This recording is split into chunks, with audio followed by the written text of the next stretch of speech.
I was still alive when my children planned my funeral. They changed everything without asking me. The flowers, the music, even the guest list. My son Michael said it was for the family I was still alive when my children planned my funeral. They changed everything without asking me. The flowers, the music, even the guest list. My son Michael said it was for the family, but I knew better. It was for appearances. But here's what he didn't know. The entire church already had my real plans. Plans I had made quietly, carefully, long before he ever tried to take control. And when the truth came out, it didn't just ruin a funeral. It exposed everything my family had been hiding. If you've ever felt overlooked or silenced by your own family, I want you to stay with me. And if my story speaks to you, please like this video, subscribe, and tell me where you're watching from and what time it is. I read every comment, and sometimes they mean more than you know. After my husband Edward passed away, the house became too quiet. Not the peaceful kind of quiet people talk about when they imagine retirement. No, this was the kind that echoed, the kind that reminded you with every ticking second that someone was missing. I had lived in that house in Columbus, Ohio for over 35 years. Every corner carried a memory. The kitchen where Edward used to hum old jazz songs while burning pancakes. The living room where we argued about nothing and everything, always ending in laughter. The front porch where we sat every Sunday evening watching the sun melt into the horizon. After he died, I stayed.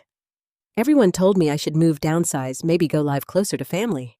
But they didn't understand. That house wasn't just a place. It was the last piece of my life that still felt like mine. At first, my son Michael was attentive. He came by more often, checked on me, fixed things around the house that Edward used to handle. I was grateful. I truly was. But somewhere along the way, something shifted.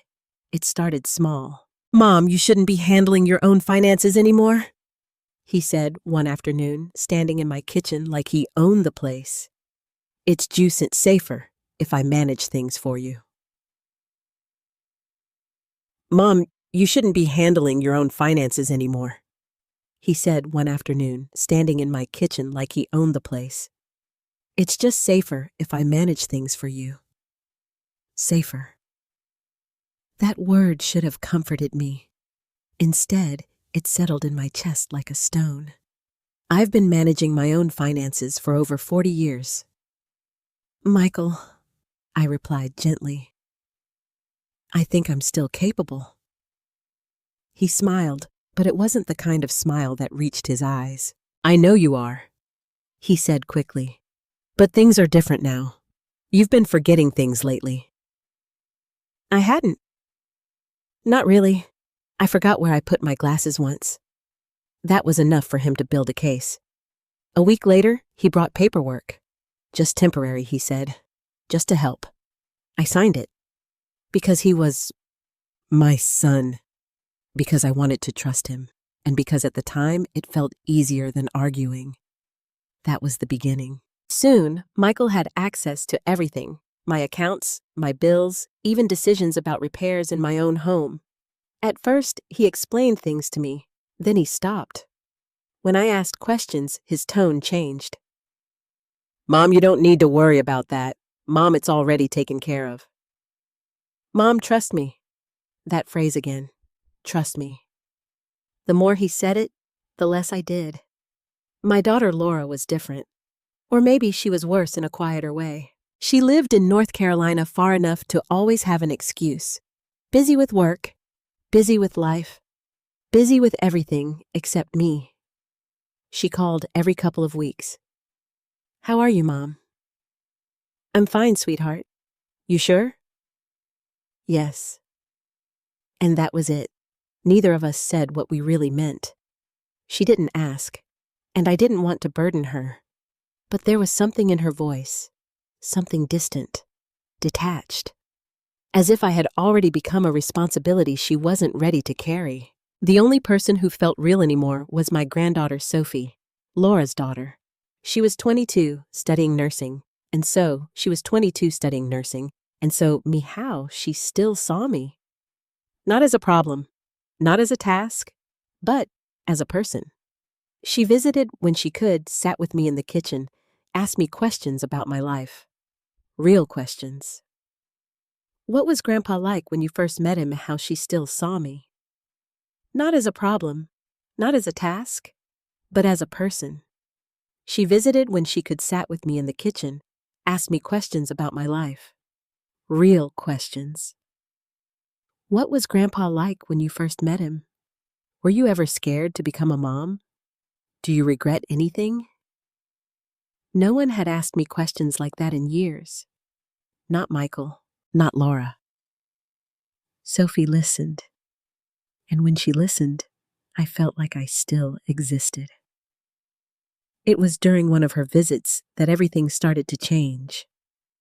I remember the day clearly. It was raining outside, the kind of steady rain that makes the world feel smaller. I had been feeling tired for weeks, more than usual, short of breath, dizzy at times. Sophie noticed. "You don't look okay, Grandma," she said softly, sitting across from me. "I'm just getting old," I replied with a smile. She didn't smile back. "No," she said. "This is different." The next day, she insisted on taking me to the doctor. I didn't argue. Part of me already knew something wasn't right. The diagnosis came quietly. Severe heart disease. Not immediately fatal, but serious. The kind of condition that doesn't ask permission before changing your life. The doctor spoke in careful, measured words. Medications, monitoring, lifestyle adjustments, and then eventually, preparation. That word again. Preparation. On the drive home, Sophie kept glancing at me, as if she was afraid I might disappear if she looked away too long. I stared out the window, watching the rain blur the world into something soft and distant. I wasn't afraid of dying. Not really. Edward had been gone for 5 years. The idea of seeing him again wasn't something that scared me. What scared me was something else entirely. Losing control, not of my body, but of my life, of how it ended, of what people would say, of what would be remembered and what would be hidden. That night, I sat alone in my living room. The house felt different, not empty, but temporary, like I was already halfway gone. And for the first time, I allowed myself to think about it. My funeral, not in a morbid way, in a practical way. Who would be there?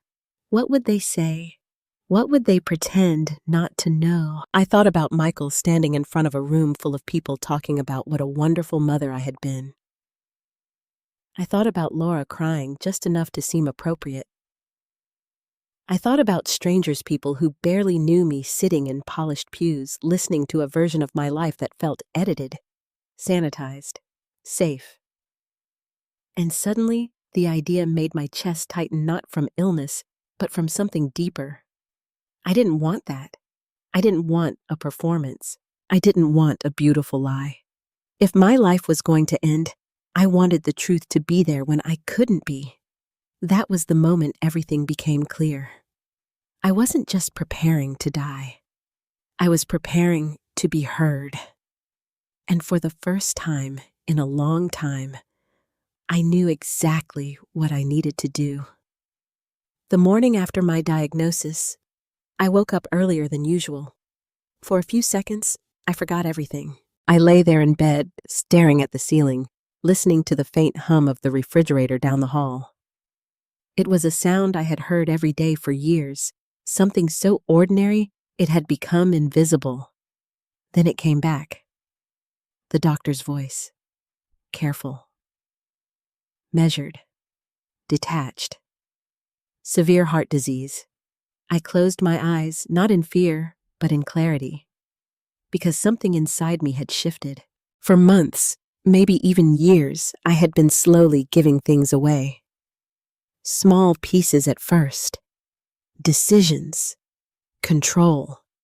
authority over my own life. And now faced with the one thing I couldn't negotiate with, I realized something I hadn't allowed myself to admit before. If I didn't take control now, I would lose everything that mattered, even after I was gone. That thought didn't scare me, it steadied me. I got out of bed, wrapped my robe tightly around me, and walked into the kitchen. The sunlight was just beginning to stretch across the countertops, illuminating dust I hadn't noticed before. I made coffee the way Edward used to. Strong, a little bitter. Then I sat down at the table, pulled out a notebook, and wrote a single sentence at the top of the page. My funeral will be mine. I stared at those words for a long time. Then I started writing. Not a list of things I wanted, a list of things I refused. No extravagant floral arrangements meant to impress strangers. No rehearsed speeches full of empty praise. No pretending. No lies.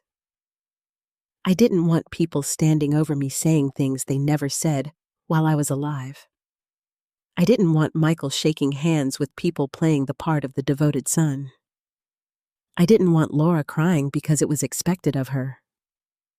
If people were going to come, I wanted them to come honestly, or not at all. I flipped to the next page. This time I wrote what I did want. Simple music, not hymns chosen out of obligation, but songs that meant something. The kind Edward used to play on Sunday mornings. A small gathering. People Day mornings. A small gathering. People who actually knew me. Stories, not speeches. Real memories. Even the imperfect ones. And then I paused. Because there was one thing I hadn't written yet. The most important thing. The truth. I picked up my pen again, but my hand hesitated. Not because I didn't know what to say, but because I knew exactly what it would cost. Once it was written, there would be no taking it back. I thought about Michael. About the way he had slowly taken control of my life under the disguise of helping me. I thought about Laura. About the distance she had built brick by brick, call by call. I thought about all the things I had swallowed over the years to keep the peace. All the moments I chose silence over confrontation. And for the first time, I asked myself a question I should have asked long ago. Who did that silence protect? It wasn't me. I took a deep breath and began to write. Not carefully, not politely, but honestly. Every word felt like lifting something heavy off my chest. I wrote about Michael's control, not as concern, but as possession. I wrote about the way he spoke for me over me, as if I had already disappeared. I wrote about Laura's absence not as busyness, but as choice. I wrote about loneliness, about feeling like a guest in my own life. I didn't write out of anger. That surprised me. I wrote out of clarity. When I finished, I set the pen down and leaned back in my chair. The room felt lighter, as if something invisible had shifted. I read the letter once, then again. There were no accusations that weren't true, no cruelty for the sake of it, just truth, unfiltered, uncomfortable, necessary. I folded the pages carefully and placed them in an envelope, but I wasn't done, because words alone weren't enough. They needed a voice, a place, a moment that couldn't be controlled or edited, and I knew exactly where that had to happen. The church. St. Andrew's had been part of my life for over 3 decades. It was where Edward and I got married, where we baptized our children, where we said goodbye to him. If there was one place Michael wouldn't expect to lose control, it was there. Later that afternoon, I called Pastor Robert Hayes. "Julian," he said warmly when he picked up. "It's good to hear from you." "I need to meet with you," I said. There must have been something in my voice because he didn't ask questions. "Of course," he replied. "Come by any time." I arrived at the church just before sunset. The building looked the same as it always had. Solid quiet, unmoving. There was comfort in that. Inside, the air carried that familiar scent of polished wood and old books. Pastor Robert was waiting in his office, his expression kind but searching. "Is everything all right?" he asked gently. I sat down across from him and placed the envelope on the desk between us. "No," I said honestly, "but it will be." He waited. That was something I had always appreciated about him. He didn't rush people. He let silence do its work. "I've been diagnosed with a heart condition," I continued. "It's serious." His expression softened, but he didn't interrupt. "I'm not here to talk about that," I added. "I'm here because I need your help." I pushed the envelope toward him. "This is for my funeral," I said. He glanced down at it, then back at me. "I understand," he said carefully. "We can certainly discuss your wishes." "No," I interrupted gently. "Not discuss. Decide." There was a difference, and he saw it. "I need you to promise me something," I said. His brow furrowed slightly. "What is it?" "That no matter what my children say, no matter what arrangements they make," I paused, choosing my words carefully. "This letter will be read, in full, at my service." The room went very still. He didn't reach for the envelope. "Not yet. Julian," he said slowly. "Funerals can be delicate. Families." "My family has already made their choices," I said quietly. I held his gaze. "This is mine." Something in my voice must have convinced him, because after a long moment, he nodded. "I will read it," he said. "Exactly as it is written. Yes. No edits, no edits." I let out a breath I didn't realize I had been holding. "Thank you," I whispered. He finally picked up the envelope, holding it with a kind of careful respect. "Are you sure this is what you want?" he asked.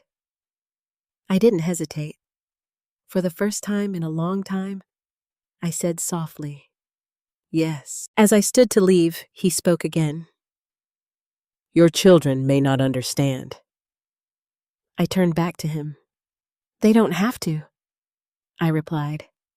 And as I walked out of that church into the fading light of evening, I felt something I hadn't felt in years.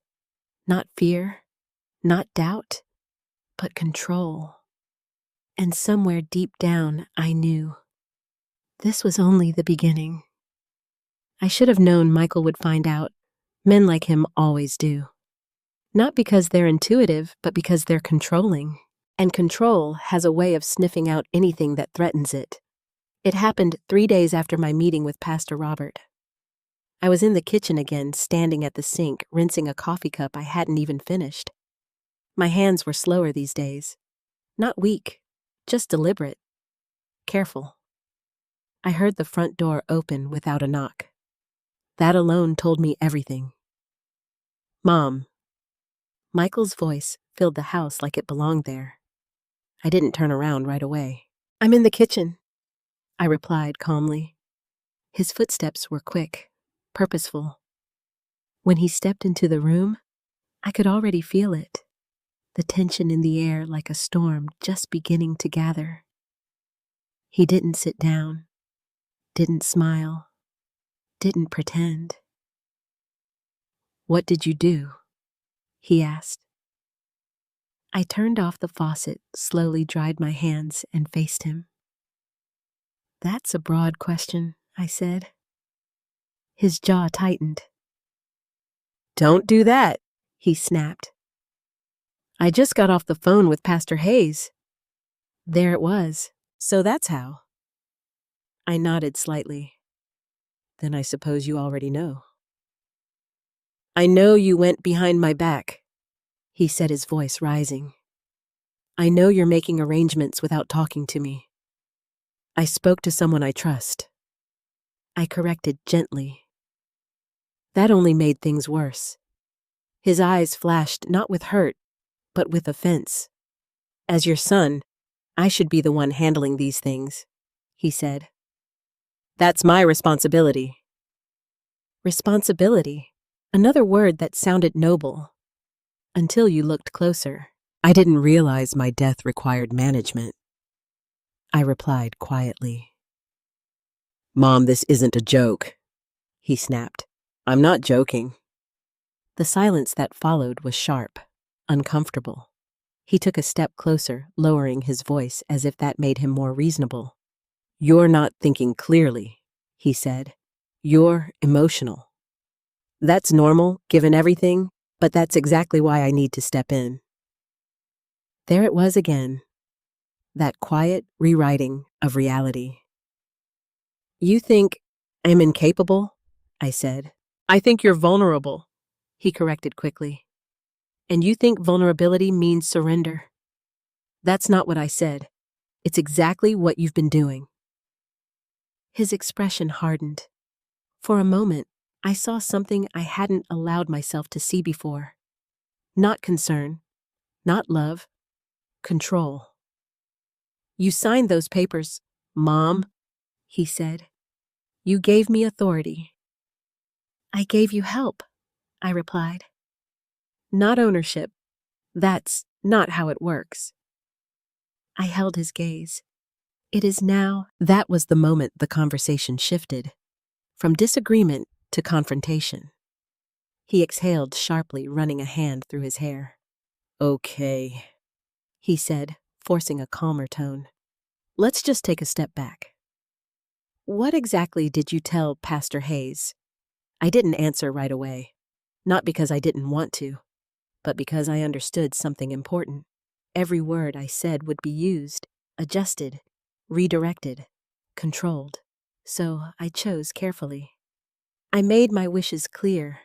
I said simply, what wishes he pressed, the kind that don't require approval. His lips pressed into a thin line. That's not how this works, he said again, more firmly this time. Funerals aren't just about you. They're about the family, about how people remember. People will remember what they choose to remember, I interrupted. I'm simply deciding what they hear. And what is that supposed to mean? He demanded. I didn't answer, because the truth was something he wasn't ready to hear. Not yet. He paced the kitchen once, then turned back to me. Look, he said softer now. I've already started making arrangements. I've talked to a funeral home, a good one, respectable. Of course he had. I didn't ask you to do that, I said. You shouldn't have to, he replied quickly. That's my job. No, I said firmly. That's your assumption. He ignored that. There will be a proper service, he continued. A large one. People from the community, colleagues, friends, strangers, I corrected. He sighed, clearly losing patience. This is exactly what I mean, he said. You're focusing on the wrong things. And you're focusing on the image, I replied. It matters to who? To everyone, he insisted. Do you know what it looks like if we don't do this right? There it was. Not grief, not loss. Reputation. I see, I said quietly.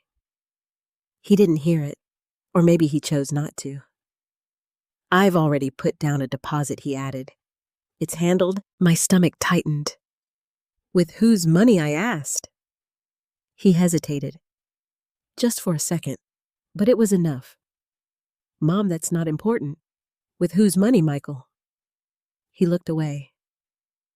Yours, he admitted. The word landed heavier than I expected, not because of the money itself, but because of what it represented. Permission he never had. I didn't authorize that, I said. You didn't need to, he replied quickly. I have access. I'm managing things. You're taking things. That's not fair. No, I said, my voice steady now. What's not fair is deciding how I leave this world without even asking me. He shook his head, frustrated. You're making this difficult for no reason, he said. I'm trying to do what's best. For who? I asked again. He didn't answer, because this time, he couldn't.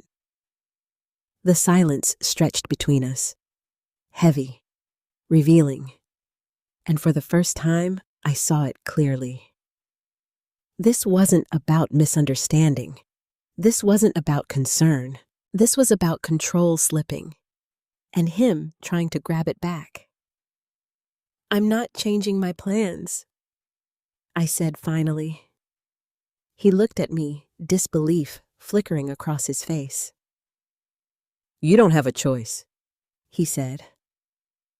I almost smiled, because that was the moment I realized something he hadn't yet understood. I already made one, I replied. His eyes narrowed. What does that mean? It means, I said gently, that some things are no longer in your hands. And for a brief second, I saw it. Uncertainty. Just a crack. But enough. He straightened, regaining his composure. We'll see about that, he said coldly. Then he turned and walked out of the kitchen. The front door slammed a moment later. The house fell silent again. But this time, it felt different. Not empty, not echoing, but waiting. Because I knew something Michael didn't. He thought this was a fight he could win. He thought control came from being louder, faster, more forceful. But I had already moved beyond the fight. I wasn't trying to convince him. I wasn't trying to stop him. I was simply letting him build something that wouldn't last. And when the time came, everything he had arranged, everything he believed he controlled, would unravel, not in anger, not in chaos, but in truth. And truth doesn't need permission. I didn't cry after Michael left. That surprised me. There was a time years ago when any conflict with my children would have undone me. I would have sat at the kitchen table staring at the same spot for hours, replaying every word, wondering what I could have said differently. But that version of me had slowly faded. Not because I became stronger overnight, but because something in me had grown tired of apologizing for wanting to be heard. Still, the house felt heavier that evening, not with sadness, with truth, the kind that settles in and refuses to be ignored. I walked slowly into the living room and sat in Edward's old chair. I didn't usually sit there. It had always been his place. But lately I've found myself drawn to it, as if sitting there made me feel a little less alone. I reached for the photo on the side table. It was one of my favorites.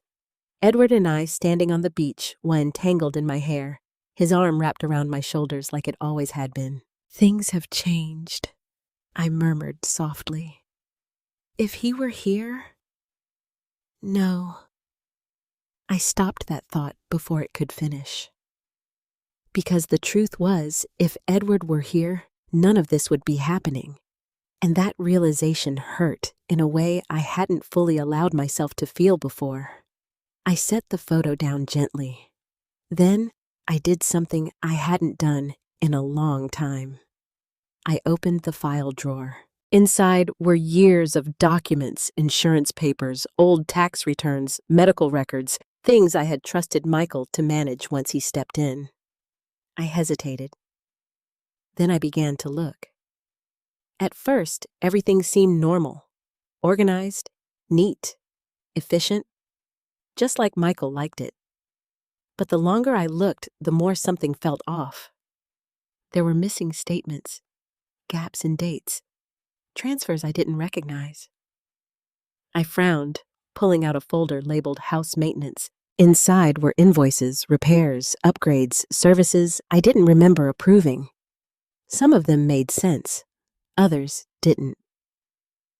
I flipped through the pages more quickly, now my heart beating just a little faster.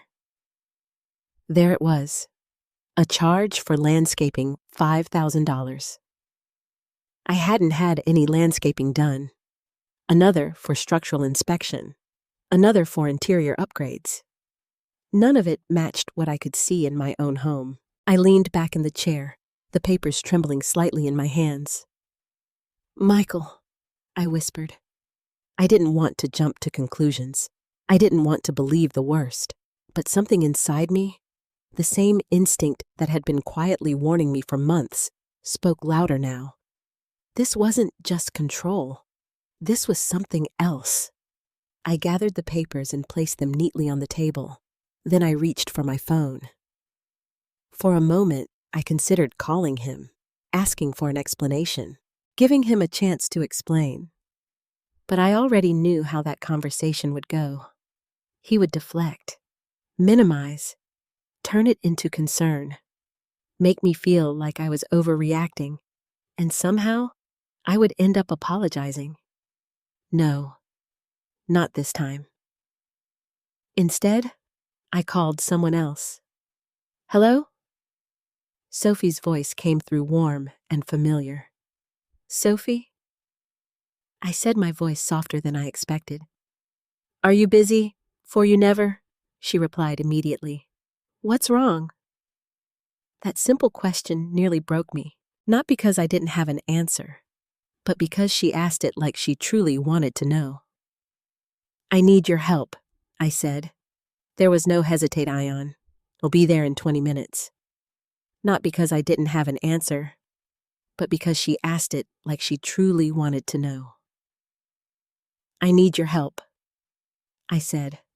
There was no hesitation. "I'll be there in 20 minutes. True to her word, she arrived even sooner. She walked in without knocking, just like Michael did, but it felt different, gentler, respectful, even in its familiarity. "Grandma," she called out. "I'm in the living room." She found me sitting there, the papers spread out on the table. Her expression shifted immediately from casual to concerned. "What is all this?" she asked, sitting beside me. I'm not entirely sure, I admitted. She picked up one of the invoices, scanning it carefully, then another, and another. I watched her face change, slowly, subtly, until the concern turned into something sharper. "This doesn't look right," she said. "I didn't think so either." She leaned back, thinking. "Did Uncle Michael explain any of these?" "No." "Did you approve them?" "No." Her jaw tightened slightly. That was new. Sophie wasn't someone who got angry easily. "Grandma," she said carefully, "do you mind if I look deeper into this?" I hesitated, not because I didn't trust her, but because I knew what deeper might reveal. And once we saw it, there would be no going back. "Yes," I said finally, "please." She nodded and pulled out her laptop. For the next hour, the room was filled with quiet concentration. She cross-referenced statements, checked transaction histories, compared dates. Every so often, she would pause, frown, then keep going. I didn't interrupt. I didn't want to rush her, but I could feel it, that slow, creeping realization. Something was wrong, very wrong. Finally, she closed the laptop. Her hands rested on top of it for a moment before she looked at me. "Grandma," she began, her voice careful. "I need you to stay calm, okay?" That sentence alone told me everything. "Just tell me," I said. She took a breath. "There are repeated withdrawals from your accounts that don't match any legitimate expenses," she said. "Large ones." My chest tightened. "How large?" She hesitated. "Tens of thousands." The room seemed to tilt slightly. I gripped the arm of the chair. "That's not possible," I whispered. "I checked twice," she said softly. Some of the payments listed they go to accounts that aren't tied to any service providers. I stared at her. What does that mean? She met my eyes. It means someone has been moving your money.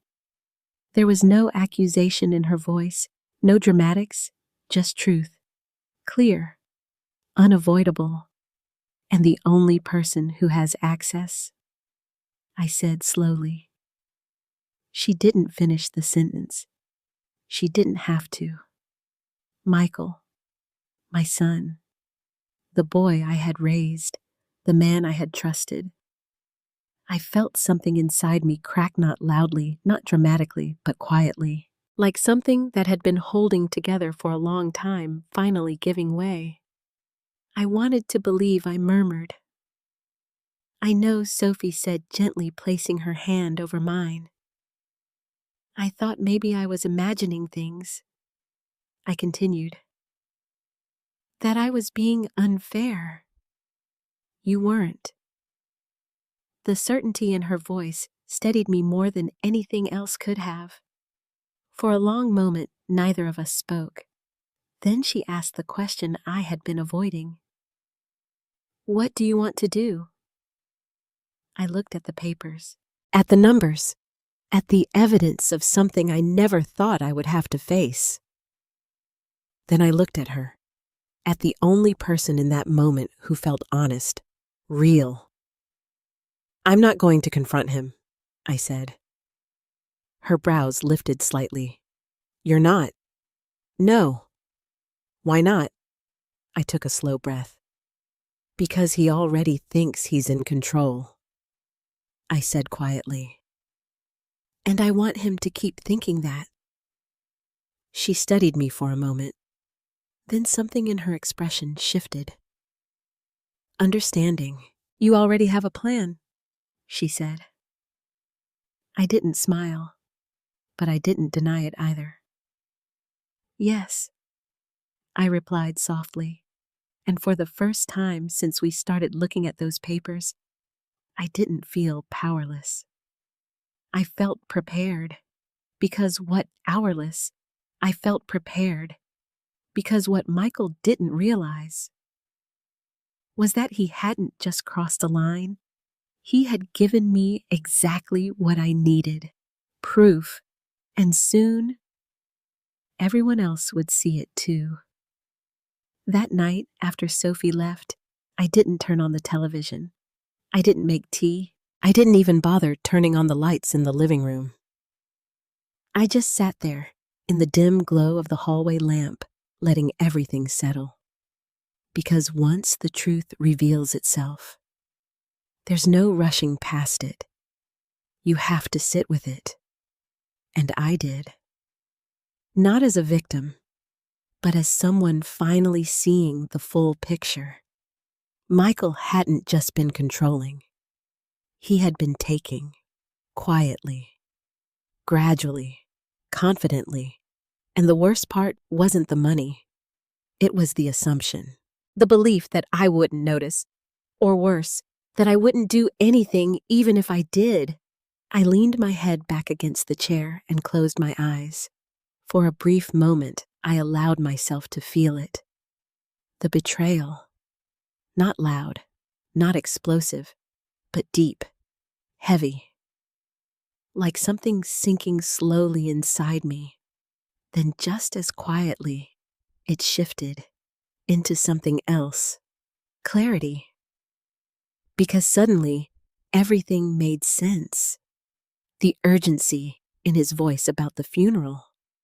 The insistence on handling everything. The way he kept saying, trust me, like it was a command instead of a request. It wasn't about honoring me. It was about controlling the narrative. And now I understood why.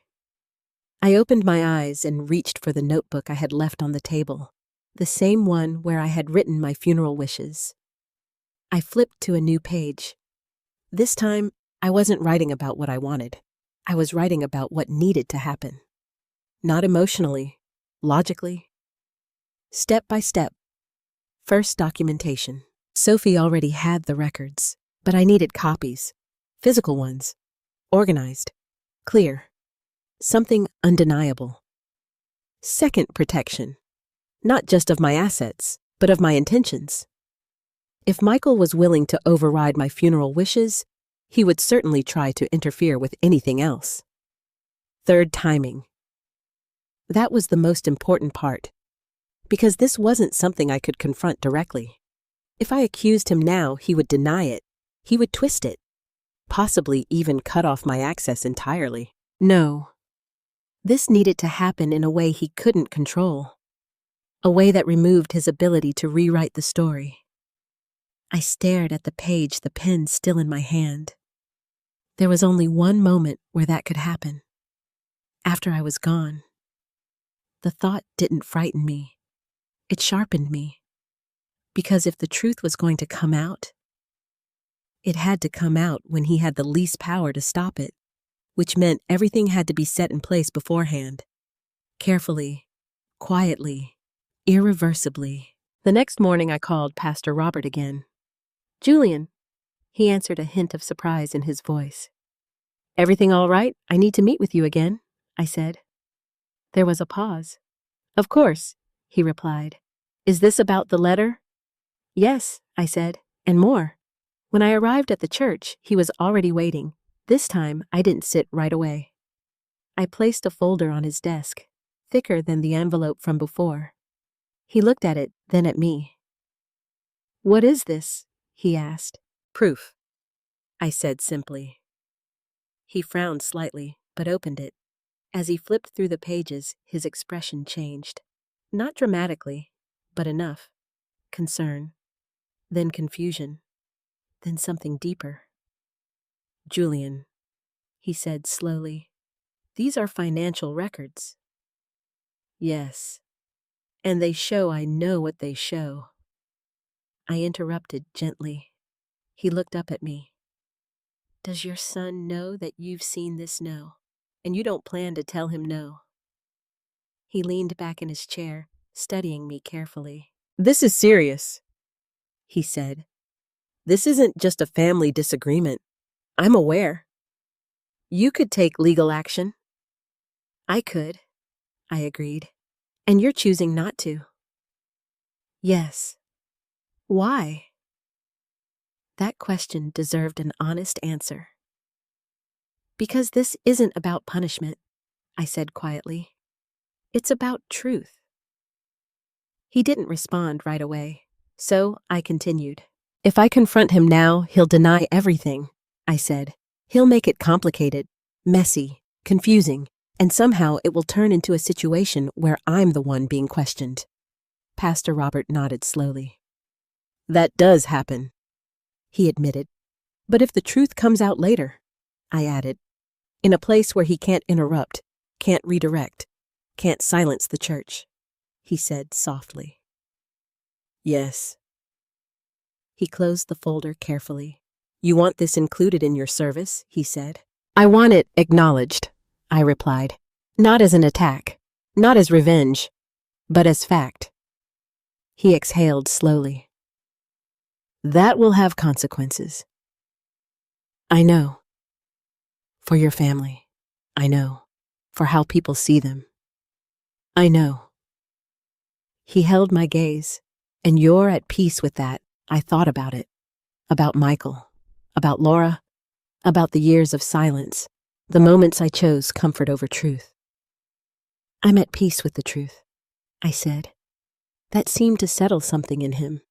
He nodded once. "All right," he said. "Then make sure it's handled appropriately." "Not delicately," I corrected. "Appropriately. A small difference, but an important one." He gave a faint, understanding smile. "I see that." Before I left, I added one more thing. "There's a second envelope," I said. He raised an eyebrow. "For my granddaughter, Sophie." He nodded. "We'll make sure she receives it. Only after everything else," I added. "Understood?" As I walked out of the church again, I felt it. Not relief, not exactly, but alignment.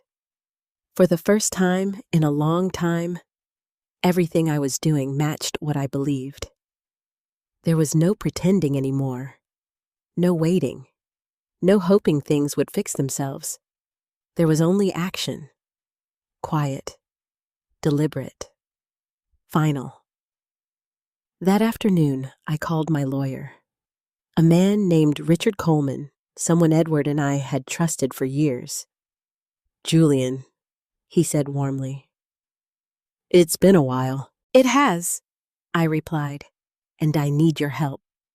Within the hour, I was sitting in his office, the same one where Edward and I had once laughed about estate planning like it was some distant abstract thing. It didn't feel abstract anymore. "I want to update my will," I said. He nodded, already reaching for a pen. "Of course. What changes would you like to make?" I didn't hesitate. "I want the majority of my estate to go to my granddaughter, Sophie." He paused. "And your children, they will receive what I consider appropriate," I said calmly. He studied me for a moment. "Is there a reason for this change?" "Yes," I said. He didn't press further. Good lawyers know when not to ask. We went through everything in detail. Precise, clear, unambiguous. No room for interpretation. No room for manipulation. When it was done, he slid the papers toward me. "All you need to do is sign," he said. I picked up the pen. For a brief moment, my hand hovered above the page. Not from doubt, but from awareness. This was it. The moment where everything shifted permanently. Then I signed, and just like that, the final piece was in place. As I left his office, I felt something unexpected.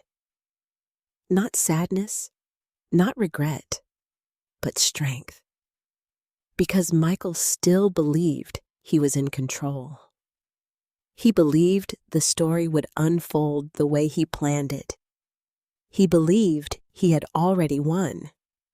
But what he didn't understand was that the ending had already been written, and when it came, there would be nothing he could do to stop it. Once everything was set in motion, the hardest part began. Waiting. There's a strange kind of silence that follows a decision you can't undo. It's not peaceful. It's not loud. It just exists. Sitting with you, watching you. Every morning after that, I woke up with the same awareness.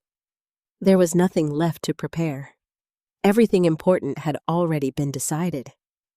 Now I simply had to live until I couldn't. But even in that waiting life didn't stop. Michael came by more often. That alone would have seemed like care if I didn't know what I knew. He knocked this time, not out of respect, out of caution. "Mom!" he called from the doorway one afternoon. "I'm here," I replied from the living room.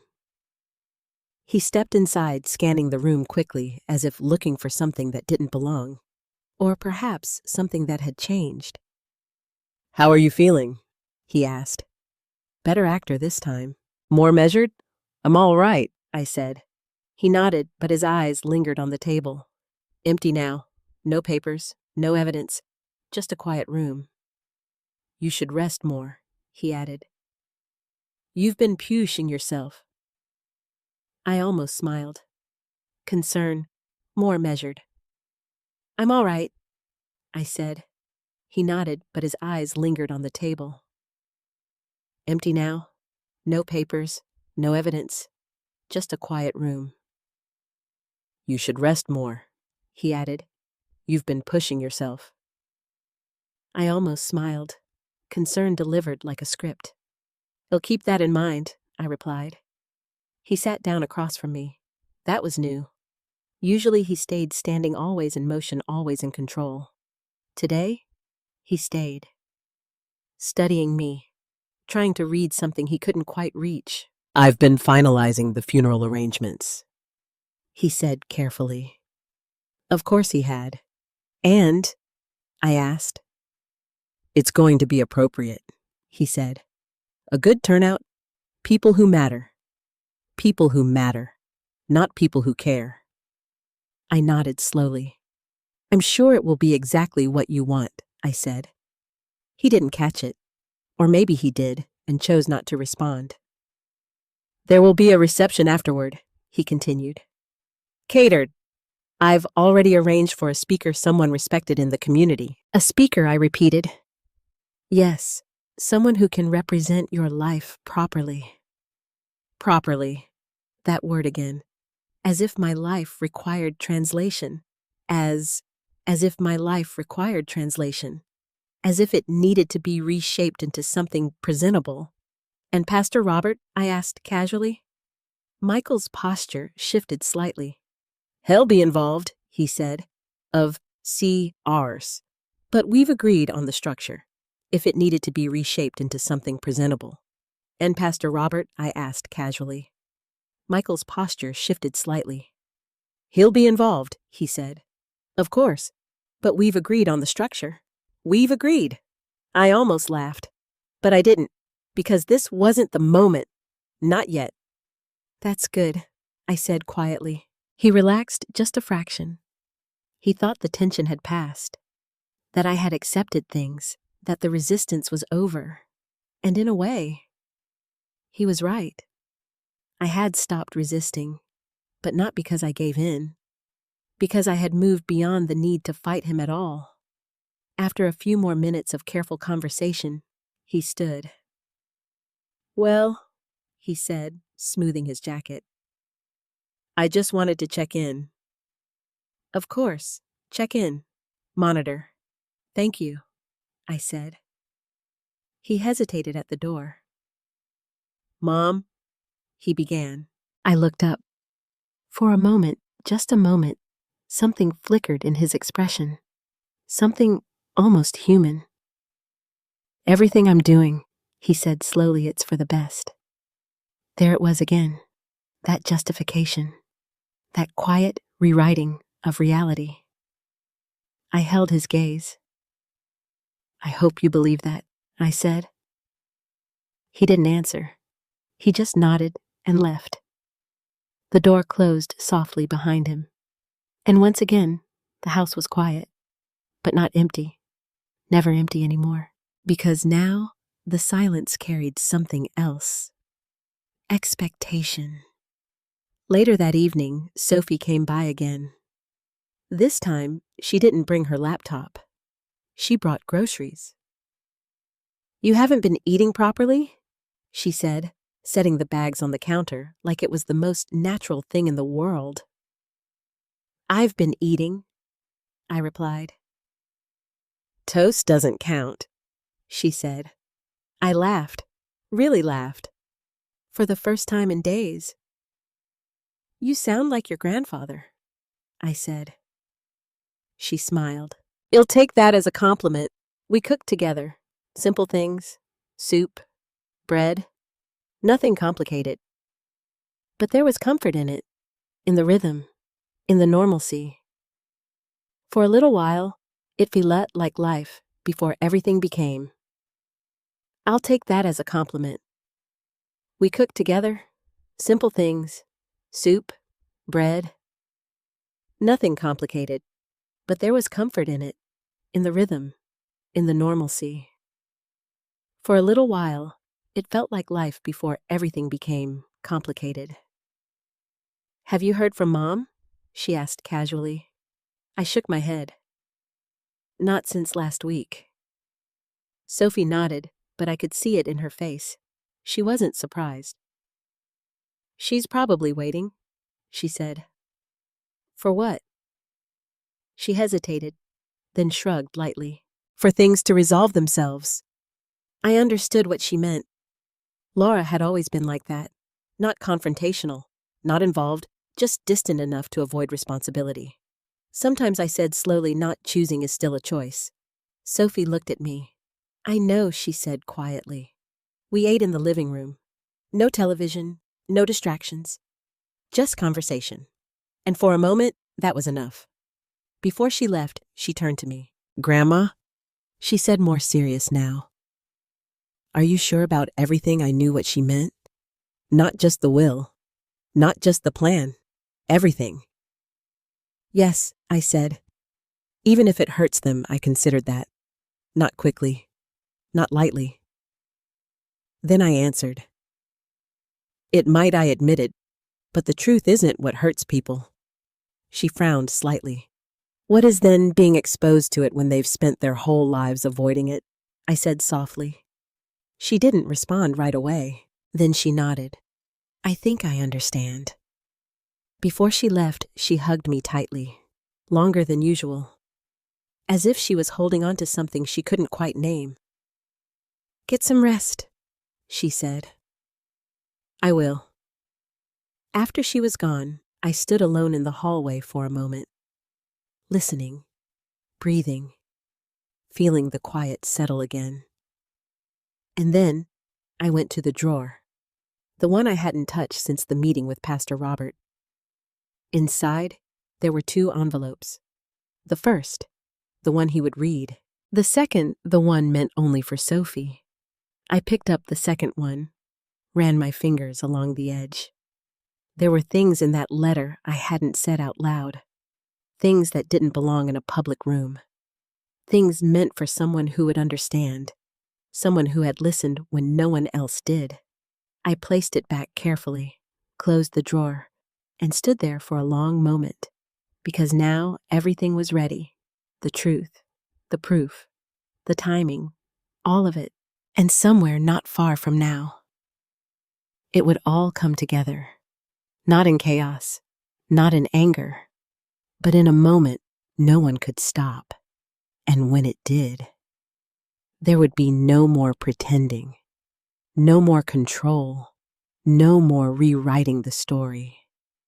Only truth, exactly as I had written it. The hospital smelled like antiseptic and quiet fear. It wasn't the kind of place you could pretend in. Not really. Even the most composed people, the ones who smiled politely, who said, I'm fine out of habit, eventually let something slip in those halls. A glance too long at a monitor, a hand gripping a chair just a little too tightly, a silence that stretched longer than it should. I had been admitted on a Thursday morning. Sophie insisted. You're not just tired, she said firmly, and I'm not letting you brush this off. So I didn't. The doctor spoke in the same careful language I had heard before. Stability, monitoring, risk factors, words that sounded calm but carried weight underneath. I stayed in a small room on the 3rd floor. White walls, a narrow bed, a window that looked out over a parking lot instead of anything meaningful. Still, I preferred it to uncertainty. At least here, everything was honest, or as honest as medicine could be. Michael arrived that afternoon. Of course he did. Timing had never been his weakness. Mom, he said as he stepped into the room, his expression carefully arranged into concern. I watched him from the bed. You didn't have to come, I said. He gave a short, almost offended laugh. I'm your son, he replied. Of course I had to come. Had to, not wanted to. I noticed the difference. He walked closer, glancing briefly at the machines beside me. How bad is it? He asked, straight to the point. Always. Manageable, I said. For now, he nodded, absorbing that. Not emotionally, strategically. And the doctors he pressed. What are they recommending? Observation. Adjustments. Long term? I held his gaze. They're preparing me. That word again. Preparation. He exhaled slowly, rubbing his jaw. Well, he said, we'll handle it. I didn't correct him. Instead, I watched. Because the performance had begun. He sat down beside the bed, leaning forward slightly. "I've been thinking," he said, "about everything. Everything. Such a convenient word.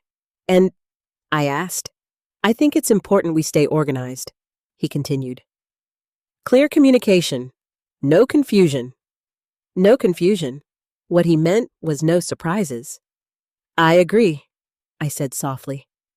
That seemed to reassure him. "I've already spoken to a few people," he added. "Made sure everything is in place." "In place for what?" I asked, though I already knew. "For when the time comes."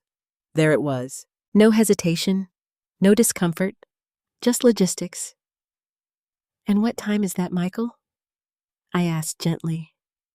He blinked, caught off guard. "I didn't mean—" "I know what you meant," I said, calmly. A brief silence settled between us. Then he shifted gears. "Laura's flying in tomorrow," he said. That surprised me. "She is—" He nodded. "She wanted to come sooner, but work." "Work," I repeated. "Yes, of course. Always work." I looked out the window, watching a car pull into the parking lot below. People coming and going. Lives continuing, unaffected. "She didn't call," I said quietly. Michael hesitated. "She's been busy," he replied. I didn't respond, because there was nothing to respond to. Later that evening, Sophie arrived. Unlike Michael, she didn't hesitate at the door. She came straight to my side, her presence immediate and grounding. "Hey," she said softly, taking my hand. "Hey," I replied. She looked at Michael briefly, then back at me. "Have they told you anything new?" she asked. "Nothing we didn't expect," I said. She nodded, but I could see the worry in her eyes. Not hidden, not managed, real. "I brought you something," she said, reaching into her bag. "A small container, homemade soup. You're going to get tired of hospital food," she added. I smiled. "I already am." Michael stood. "I should go," he said. "Let you rest." Sophie didn't respond. She just watched him. And for a moment, something unspoken passed between them. Something sharp. Then he turned to me. "He'll come back tomorrow," he said. "Of course." She just watched him. And for a moment, something unspoken passed between them. Something sharp. Then he turned to me. "He'll come back tomorrow," he said. "Of course," I replied. After he left, the room felt different, lighter. "Do you trust him?" Sophie asked suddenly. The question hung in the air. Direct. Unavoidable. I didn't answer right away. Because trust isn't something you measure quickly. It's something you feel, or don't. "I used to," I said finally. She nodded slowly. "That's not the same as now." "No," I agreed. We sat in silence for a while, the steady beep of the monitor filling the space between us. "Grandma," she said softly, "are you scared?" I considered that. Not the easy answer. The honest one. "No," I said. "Not even a little. Not of dying," I clarified. She squeezed my hand gently. Then what? I looked at her. Really looked. At the person who had shown up. Who had stayed. Who had seen me when it mattered. "Being misunderstood," I said quietly.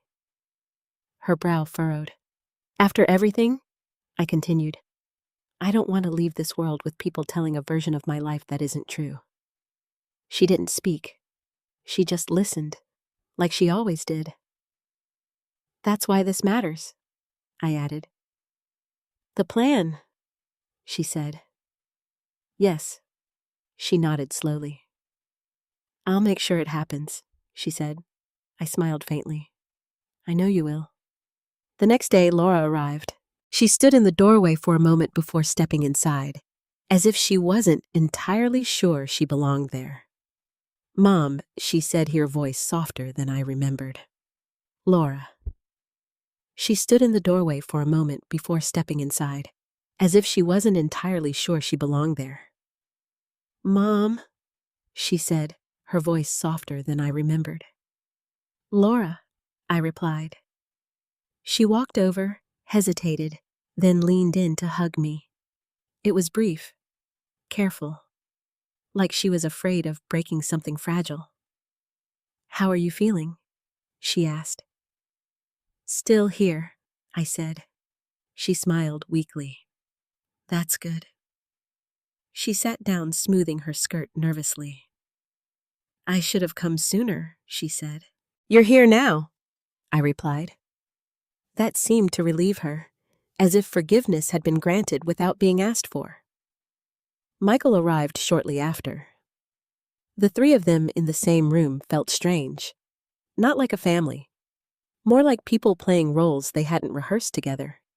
Conversation was polite, measured, surface level. No one mentioned the funeral. No one mentioned the money. No one mentioned the truth. But it was there, in every glance, every pause, every word left unsaid. And as I lay there watching them, I realized something. They were already preparing. Not just for my death, but for the story they would tell afterward. The version of events that would make everything easier, cleaner, safer. But what they didn't know, what none of them knew, was that the story had already been written, and soon they wouldn't be the ones telling it. The night I died wasn't dramatic. No thunderstorm, no urgent rush of nurses shouting down the hallway, no last-minute miracle or sudden collapse. It was quiet, almost ordinary. I remember the light first, soft dim coming from the hallway outside my room. It cast a gentle glow across the floor, stretching just enough to touch the edge of my bed. Sophie was there. Of course she was, sitting beside me, her hand wrapped around mine, her thumb brushing slow circles against my skin, like she had done when she was a little girl and needed comfort. Funny how life comes back around like that. "Are you in pain?" she asked softly. I shook my head. "No," I whispered.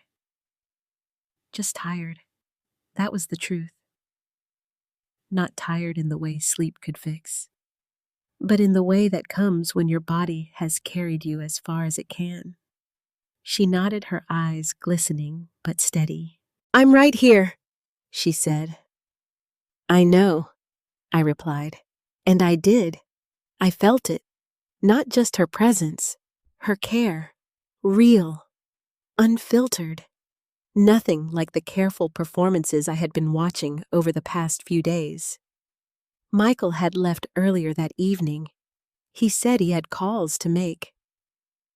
Laura had stayed for a while longer. She sat quietly scrolling through her phone more than she spoke. At one point, she looked up and said, "You're strong, Mom." I smiled, not because I believed it, but because it was easier than explaining everything she didn't understand. She left around 9, said she needed rest, said she'd be back in the morning. But something in her voice told me. She didn't expect a morning. Neither did I. Around midnight, the room became very still. Not silent, just still. Even the machines seemed to soften their sounds. Sophie leaned closer. "Do you want me to call anyone?" she asked. I thought about it. Michael, Laura, all the things that hadn't been said, all the things that never would be. "No," I said gently. "Just stay." She nodded, and she did. We didn't talk much after that. There was no need.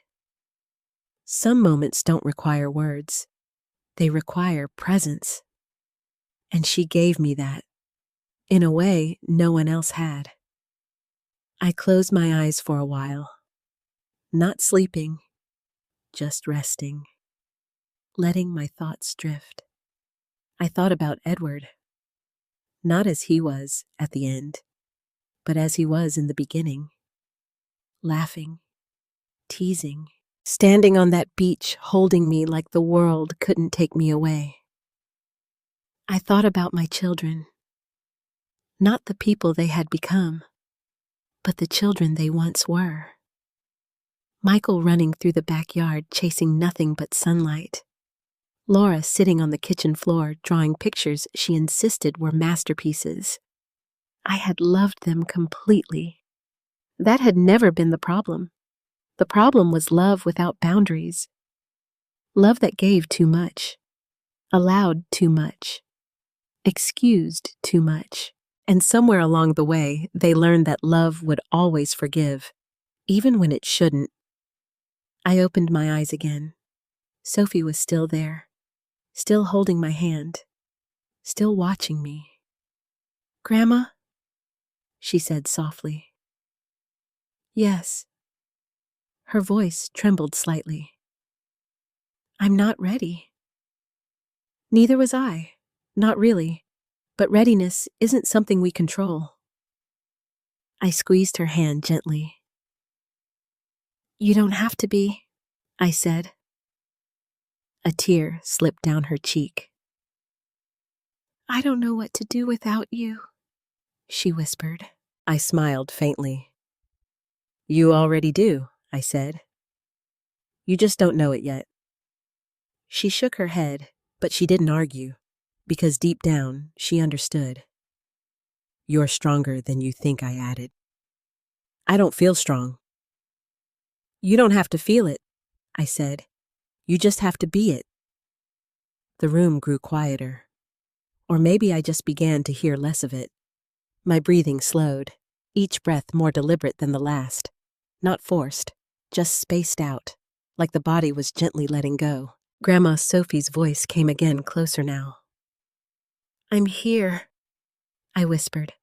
"I love you." There are moments in life where words carry everything. This was one of them. "I love you too," I said, and I meant it with everything I had left. Because love, when it's real, doesn't need to be complicated. It doesn't need to be controlled. It simply exists. Steady, unchanging, true. My hand loosened in hers, not suddenly, not dramatically, just naturally, like something being set down after a long journey. The last thing I felt was her hand holding mine. The last thing I heard was her voice soft and breaking, calling my name. And then there was nothing. But the story didn't end there, because death doesn't silence the truth. It reveals it. The next morning, Michael arrived early. Too early. He stood at the foot of the bed, his expression unreadable.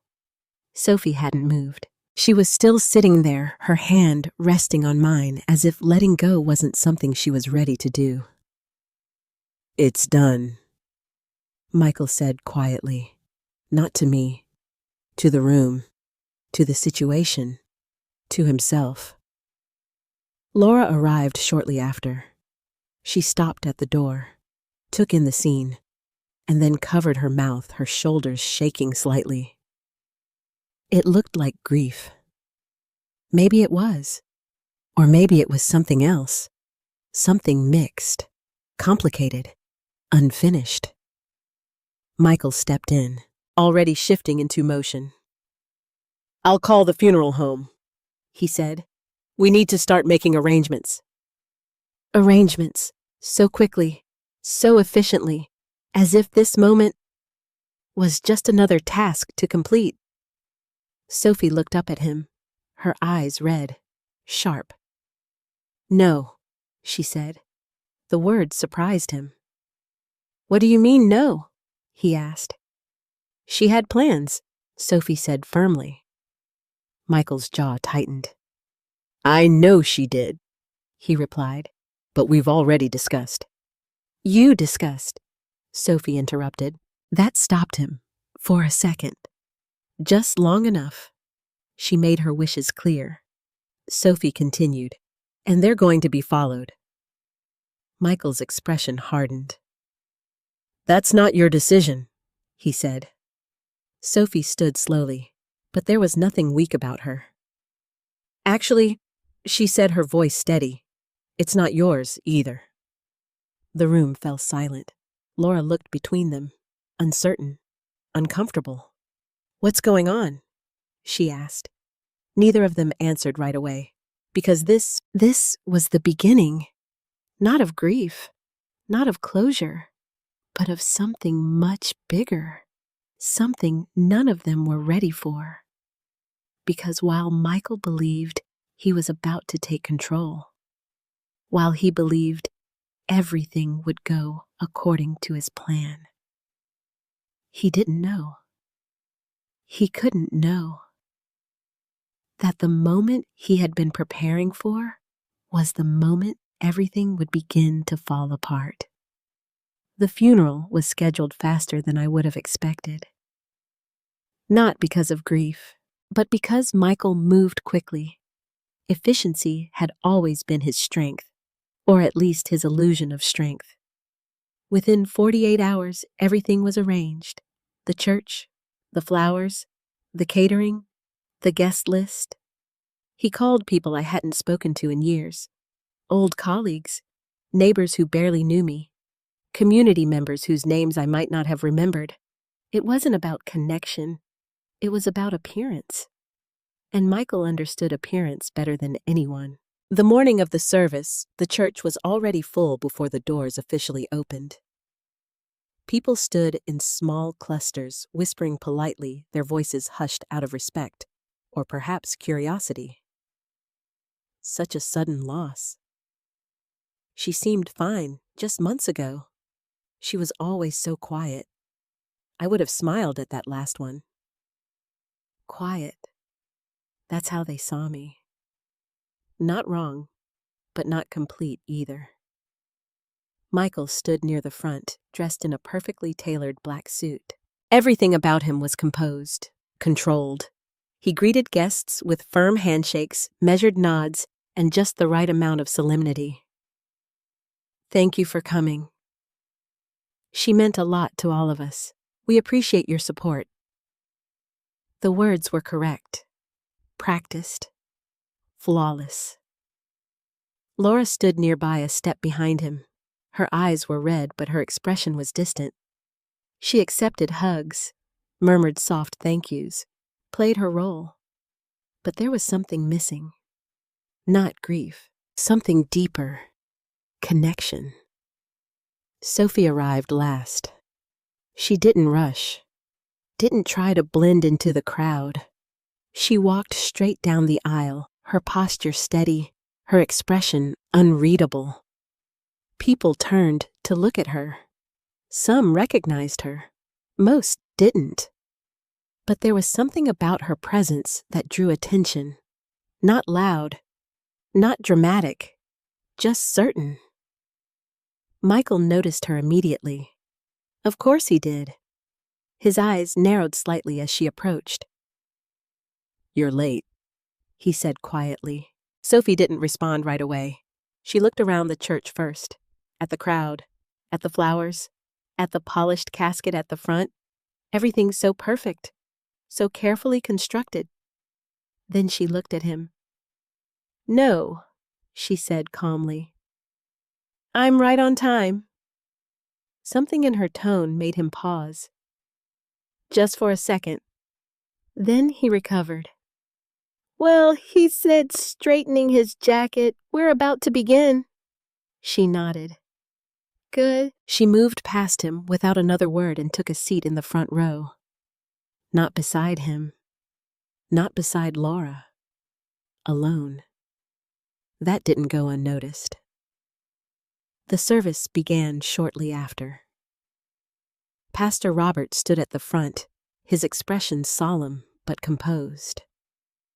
He looked out at the crowd, at Michael, at Laura, at Sophie, and for a brief moment, his gaze lingered, as if reminding himself of something important.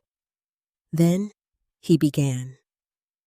We gather here today to honor the life of Julian Whitaker. His voice was steady, warm, familiar.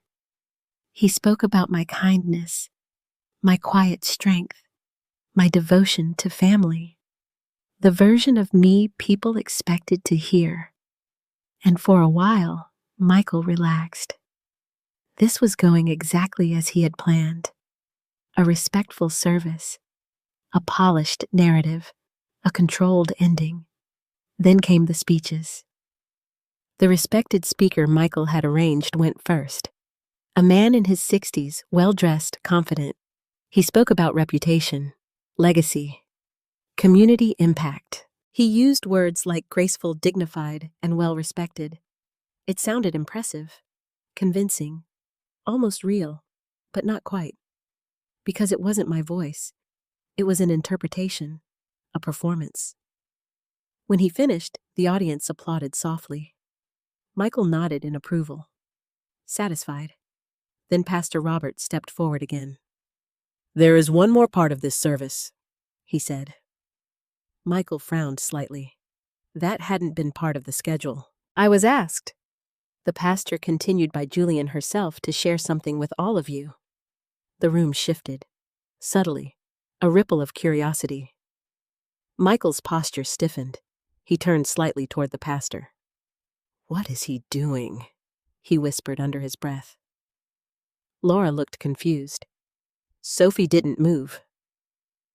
Pastor Robert reached into his pocket and pulled out an envelope. Simple, unmarked, but heavy with something no one else could yet see. This letter, he said, was written by Julian before her passing. She asked that it be read aloud exactly as she wrote it. Michael stepped forward slightly. I think he began, but the pastor continued. Not louder, not forcefully, just firmly, as requested. And that was enough, because there are moments when authority doesn't come from power. It comes from truth. The room fell silent, completely. Even the air felt different. Waiting, Pastor Robert unfolded the letter carefully, took a breath, and began to read. To everyone who came today. His voice softened, but didn't waver. Thank you for being here. Some of you knew me well. Some of you knew me only in passing. And some of you are here because someone else asked you to be. A faint murmur passed through the crowd. Michael's jaw tightened. This service, the pastor continued, was not the one I wanted. The words landed like a crack in glass, soft, but unmistakable. Michael's eyes widened slightly. This room, he read, is filled with people who were invited to witness an image, not a truth. A ripple moved through the audience. Confusion, discomfort, attention. Michael stepped forward again. This isn't appropriate, he said quietly. But no one was listening to him anymore, because the room had shifted, completely. And since I am no longer here to speak for myself, the letter continued, I have chosen to let my voice be heard now. Sophie's hands rested calmly in her lap. Her gaze fixed on the front, unmoving, unafraid. This is not an attack, the pastor read. It is not revenge. It is simply truth. Michael's breathing changed, faster, sharper, because now he understood. Not fully, not yet, but enough to feel it. The ground beneath him beginning to move, and for the first time, control slipping. The silence after those words. It didn't feel like quiet. It felt like something breaking, not loudly, not all at once, but slowly like a structure that had been holding too much weight for too long. Michael stood frozen in the aisle. His expression had changed. Not completely. He was still trying to hold it together. But there was something new now. Something slipping through the cracks. Fear. Not of grief, not of loss, but of exposure. Pastor Robert continued reading, unshaken, unrushed. As a mother, I loved deeply, he read. Perhaps too deeply. I gave without asking enough in return. I trusted without questioning enough. And I stayed silent when I should have spoken. A few people shifted in their seats. The tone of the room had changed. This was no longer a traditional service. This was something else. Something personal. Something real. Michael took a step forward. Pastor, he said, trying to keep his voice low but firm, I think we should. But the pastor didn't stop. Because he couldn't. Because this wasn't his message. And because I stayed silent, the letter continued. I allowed things to happen that should not have happened. Now the whispers began, soft, uncertain. People exchanging glances, trying to understand what they were hearing. Laura looked at Michael. What is this? She whispered. He didn't answer because he didn't have one. Not one he could say out loud. Sophie remained still, her posture straight, her gaze fixed forward. She wasn't surprised. She was ready. There are things my family has not told you, the pastor read. Not because they wanted to protect me, but because the truth would have been uncomfortable. Michael's breathing grew heavier, more visible now. His hands clenched slightly at his sides. This wasn't supposed to happen. Not here. Not like this. I trusted my son Michael with my finances. The letter continued. And just like that, everything changed. The name hung in the air, clear, undeniable.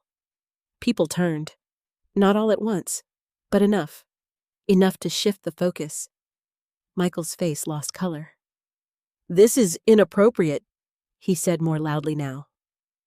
This is not the time or place for truth. Sophie's voice cut in, calm, steady, but sharp. Every head turned toward her. Michael looked at her. Really looked, and for the first time, he saw something he couldn't control. You need to stop this, he said. But his voice lacked authority now, because the room had already chosen. They were listening, and the pastor kept reading. I believed he was helping me, the letter said, managing things I no longer had the energy to manage myself. A pause. Just long enough. Instead, he was taking from me. The words didn't explode. They settled, heavy, final. A woman in the third row gasped softly. Someone near the back whispered, What? Michael shook his head. This is a misunderstanding, he said quickly. She didn't know what she was. There is documentation.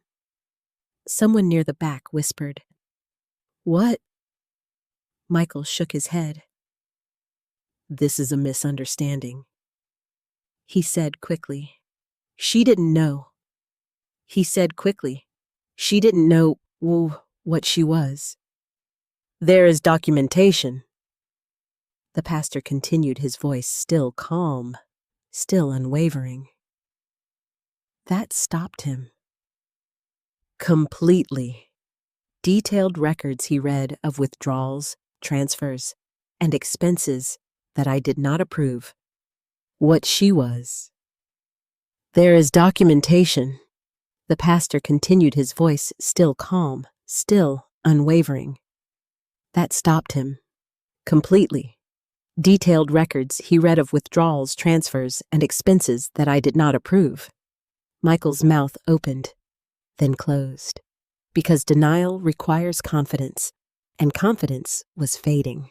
Laura looked between them, her confusion turning into something sharper. "Michael," she said quietly. But he didn't look at her.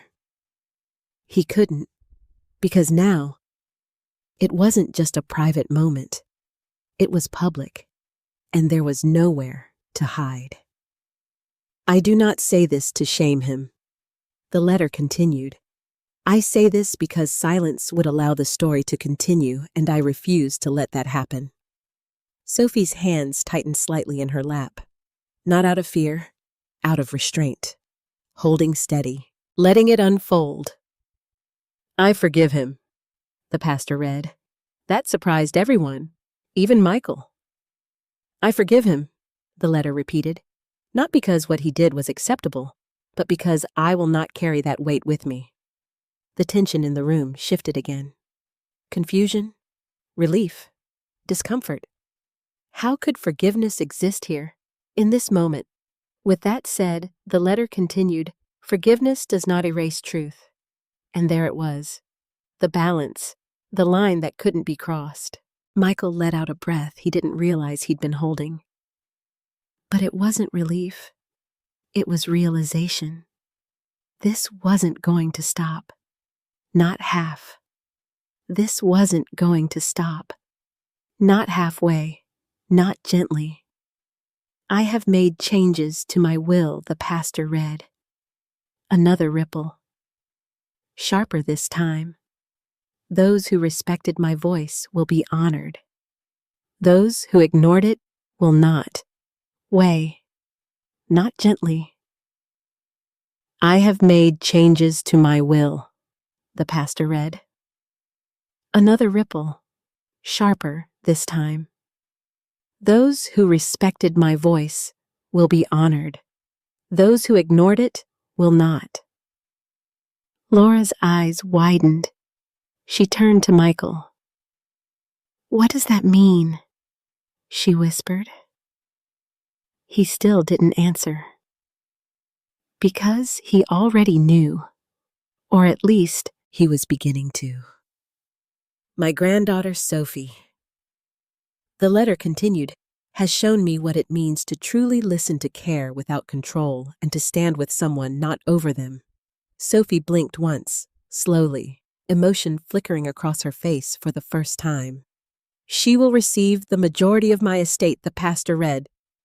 The room erupted, not loudly, but unmistakably. Whispers, gasps, people turning towards Sophie now. Not just Michael, not just the family, everyone. Laura's hand flew to her mouth. "Wait. What?" Michael took a step back. Just one. But it was enough, because, for the first time, he wasn't moving forward. He was retreating. "I trust her." The letter continued to carry forward what truly matters, not appearances, not control, but truth. The final words came slower, more deliberate. "As for the service you are attending today, this is not what I wanted. But perhaps it is exactly what was needed." Pastor Robert lowered the letter. The silence that followed was absolute. No whispers, no movement, just stillness. The kind that comes when everything has changed. Michael stood there, no longer composed, no longer in control, just exposed. Laura looked at him, really looked. And this time, she didn't look confused. She looked betrayed. Sophie stood, slowly, calmly. She didn't rush, didn't speak immediately. She just stood there, in the truth, in the moment, in everything that had just been revealed. And in that moment, everyone understood. This wasn't just a funeral. It was a reckoning. No one moved at first. It was as if the entire church had forgotten how. The air felt heavier now, thick, with something no one had expected to carry when they walked in. Truth. Unfiltered, unmanaged, uncomfortable. Pastor Robert folded the letter slowly, carefully, like it still held weight, even after the words had been released. Because it did. More than anyone in that room was prepared for. Michael stood in the aisle, his body rigid, his mind racing in directions no one else could see. He wasn't grieving. He was calculating.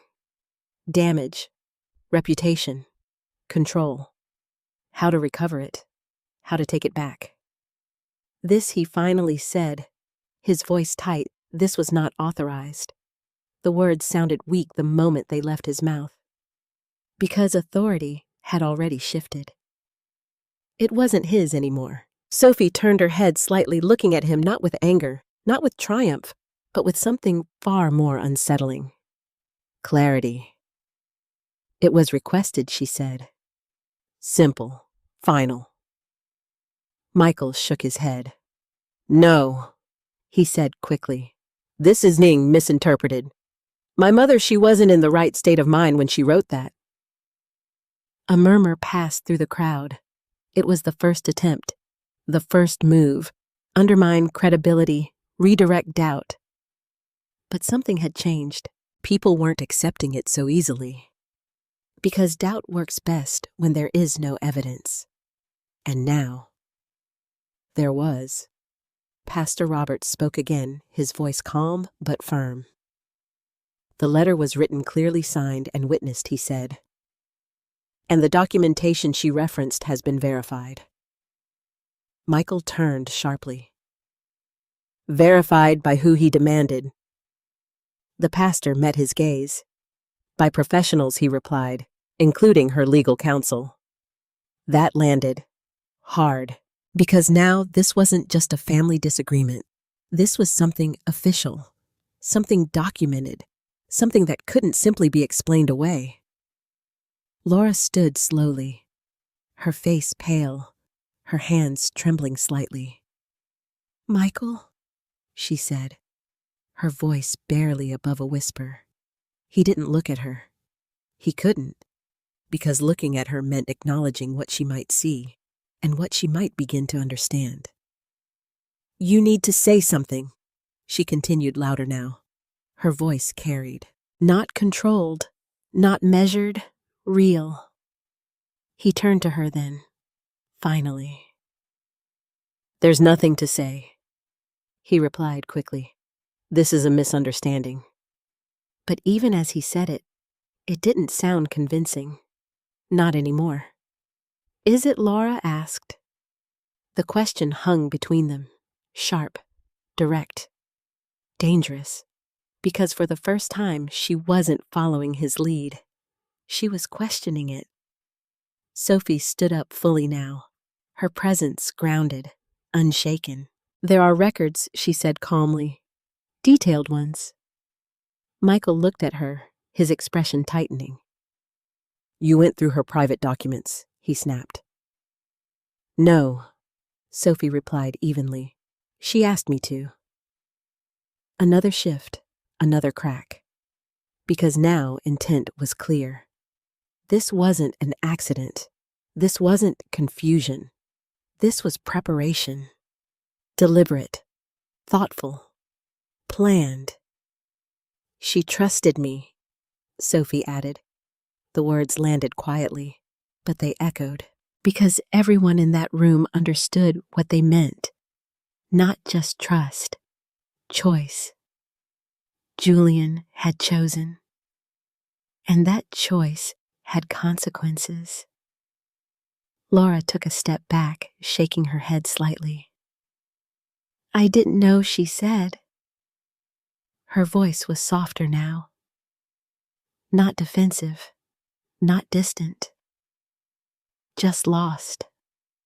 I didn't know any of this. Sophie looked at her, and for the first time, there was no tension in her expression. Only something sad. I believe you, she said. That seemed to hit Laura harder than anything else, because belief carries responsibility. Michael ran a hand through his hair, his composure slipping further. "This is insane," he muttered. "All of this over nothing. Nothing." That word, so small, so dismissive, so revealing. Sophie took a step forward. "Taking money from someone who trusted you is not nothing," she said. Her voice wasn't raised, but it didn't need to be. Because the truth doesn't require volume. It requires clarity. Michael's eyes flashed. "You think you understand what was going on?" he shot back. "You were never part of the real responsibilities, the real pressure." "It requires clarity." Michael's eyes flashed. "You think you understand what was going on?" he shot back. "You were never part of the real responsibilities, the real pressure." "Then explain it," Sophie said. 3 words, but they carried everything, because now there was no place left to hide. The room waited, not impatiently, but attentively. This was no longer a service, it was a moment of reckoning, and everyone knew it. Michael opened his mouth, then paused. Because explanation requires truth. And truth was not something he had prepared to give. Instead, he shifted again. "This isn't the place," he said. "We can discuss this privately." "No," Sophie replied. "Immediate. Certain. This is exactly the place." Another silence. But this one was different. Not heavy, not uncertain, resolved. Because the decision had already been made. Not by Sophie, not by Michael, but by Julian. And her voice was still guiding everything. Pastor Robert stepped forward slightly. "This was her request," he said quietly. "To be heard here." Michael exhaled sharply. Frustration, anger, fear, all mixing together now. He looked around the room, at the faces, the people, the witnesses, and he realized something. This wasn't just slipping away, it was already gone. Control, narrative, reputation, all of it. Because once truth is spoken in a room full of people, it doesn't go back into silence. Laura sank into a seat, her eyes distant. Processing, replaying, connecting things she hadn't seen before, or hadn't wanted to see. Sophie remained standing, not as a victor, not as an accuser, but as someone holding a line that had been drawn long before this moment. And Michael, for the first time in his life, had nothing left to say. After the service ended, no one rushed toward the exit. That alone said everything. People lingered, not out of politeness, but because something unfinished hung in the air. Conversations didn't begin immediately either. Instead, small clusters formed, quiet, hesitant. Glances were exchanged, voices lowered, names whispered. Michael's name, my name, truth, now circulating in ways no one could stop. Michael moved quickly, too quickly.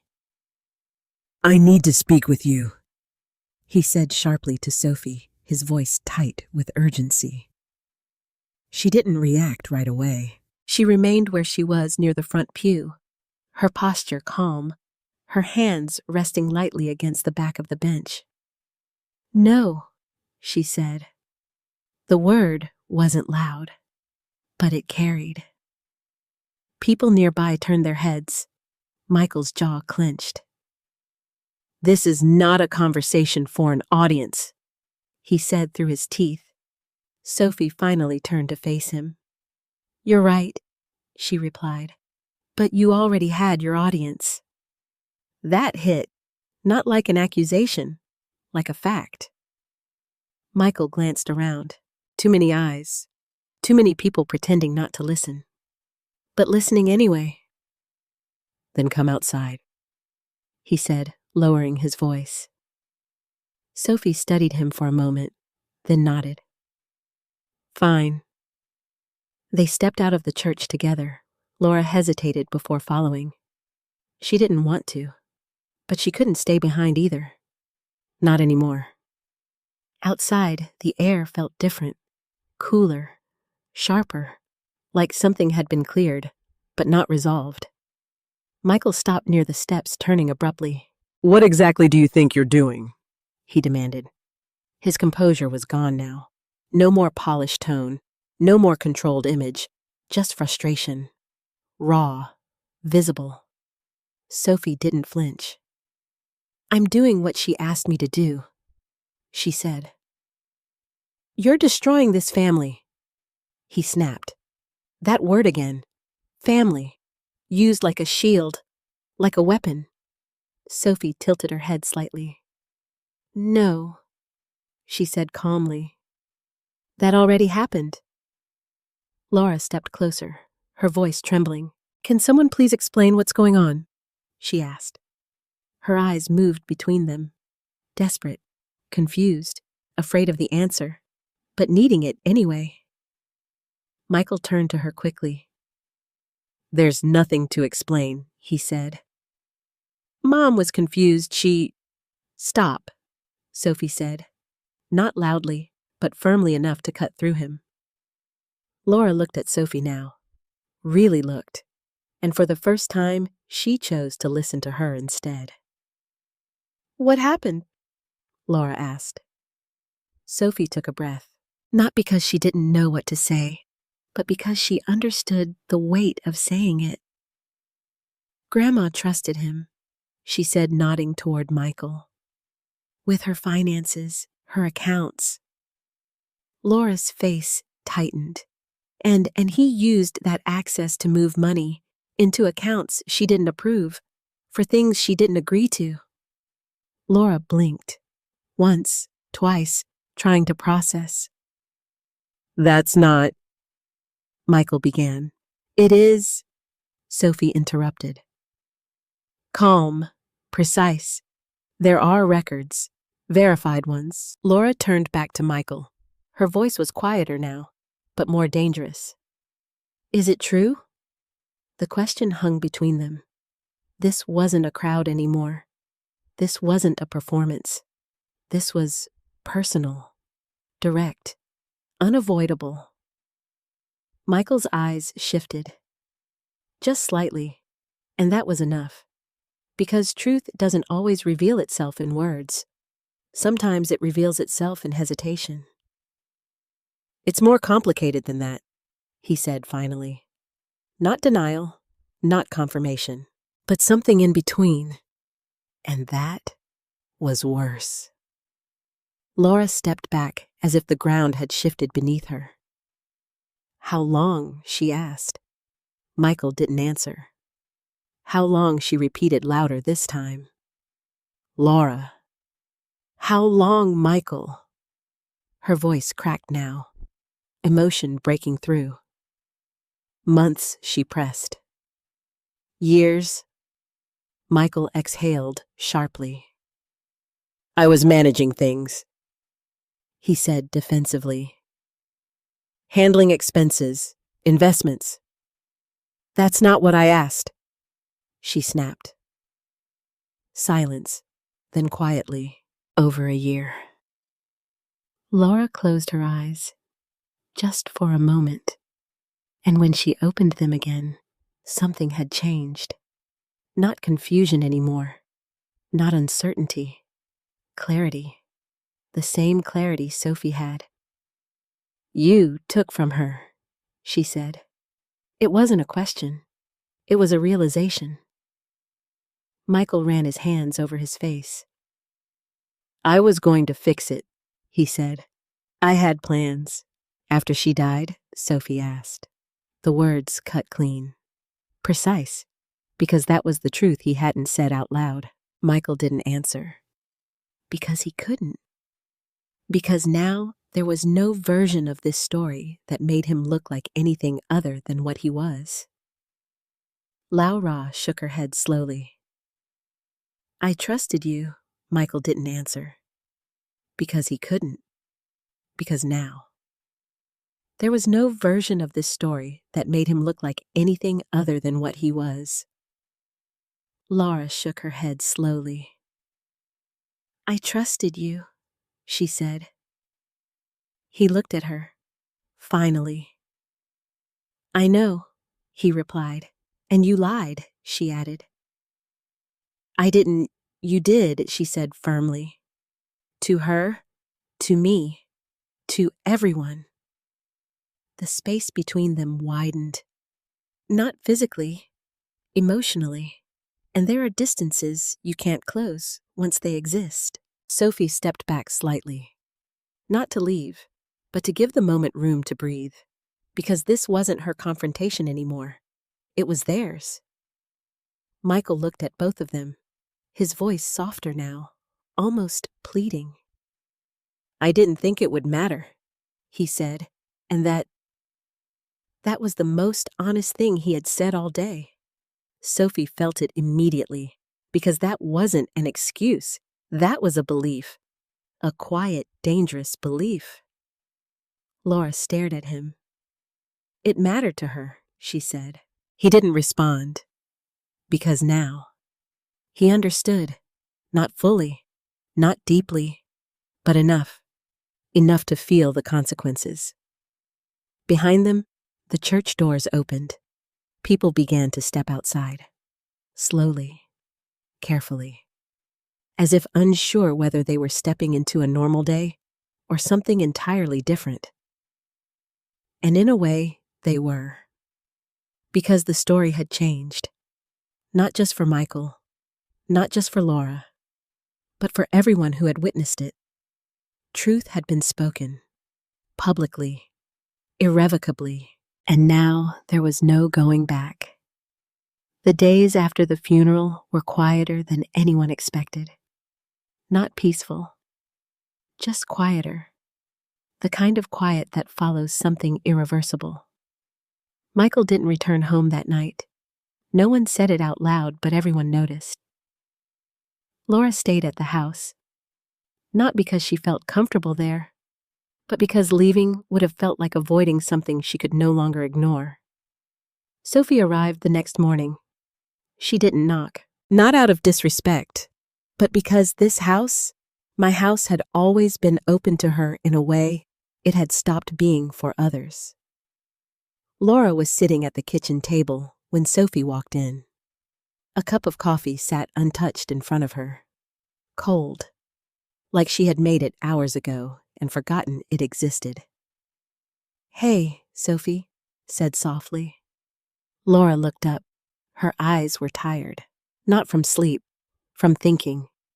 Too much thinking. Hey, she replied. There was no tension between them now. No conflict. Just something fragile. Something rebuilding. I didn't sleep, Laura admitted. I didn't either, Sophie said. They shared a quiet understanding. The kind that doesn't need explanation. Laura gestured to the chair across from her. Sit, she said. Sophie did. For a moment, neither of them spoke. Because some conversations take time to begin.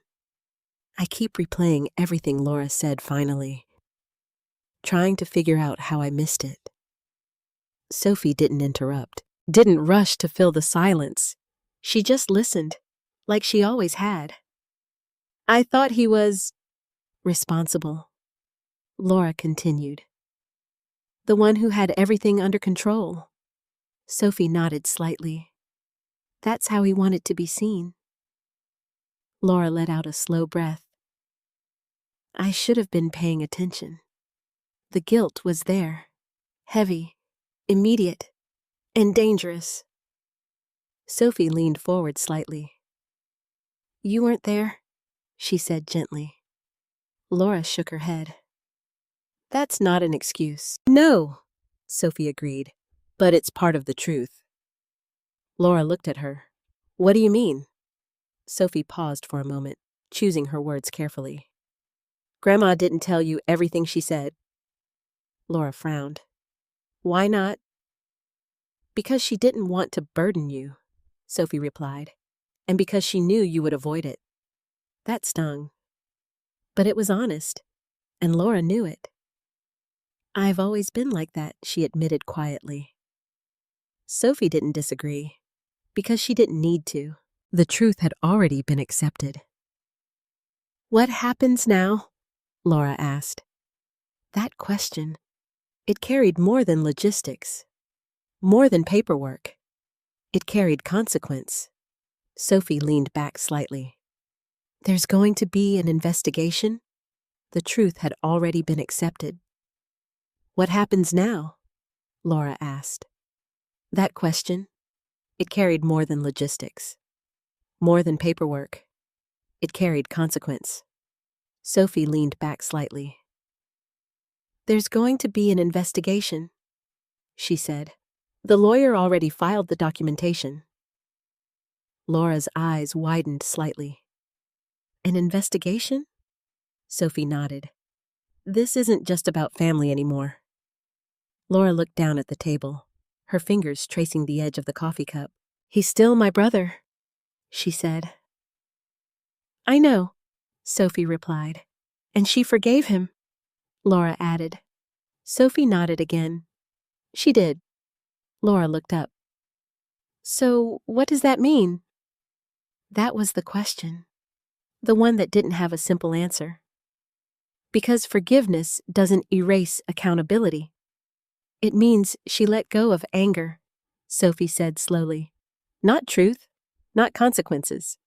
Laura sat with that, letting it settle, understanding it piece by piece. That's hard, she said. Yes, Sophie replied. It is. There was another silence, but this one felt different, less heavy, more reflective. Laura glanced around the kitchen, at the familiar space, at the small details she hadn't noticed in years. She really thought everything through, she said. Sophie followed her gaze. She always did, she replied. But I didn't see it, Laura admitted. Sophie smiled faintly. She didn't need you to see it, she said. She needed you to understand it when the time came. Laura let out a quiet breath. I wish I had listened more.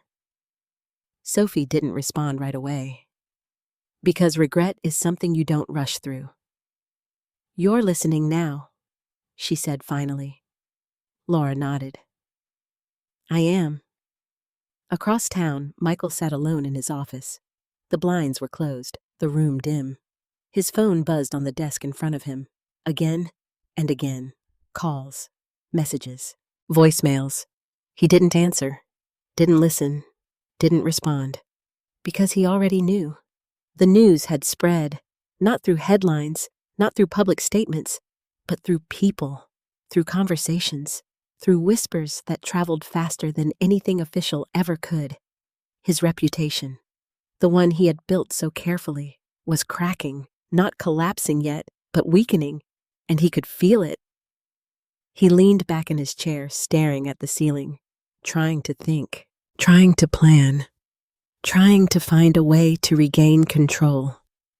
But every path led to the same place. Truth. And truth doesn't bend. Not once it's been exposed. He reached for his phone, paused, then put it back down. Because there was no call he could make that would undo what had happened. No conversation that would erase what had been revealed.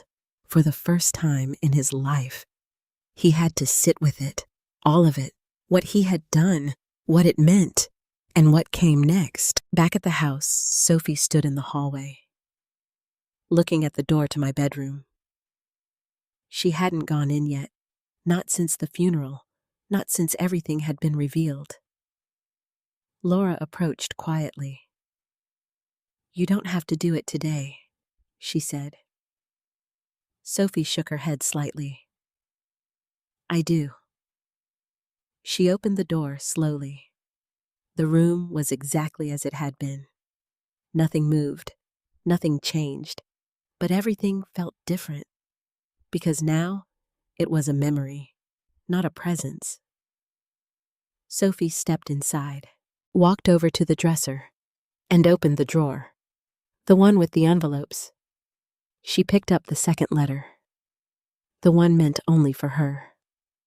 Her hands trembled slightly, not from fear, but from understanding what it meant. This was the last part, the part no one else would hear, the part that wasn't about exposure, or justice, or consequence, but something else, something quieter.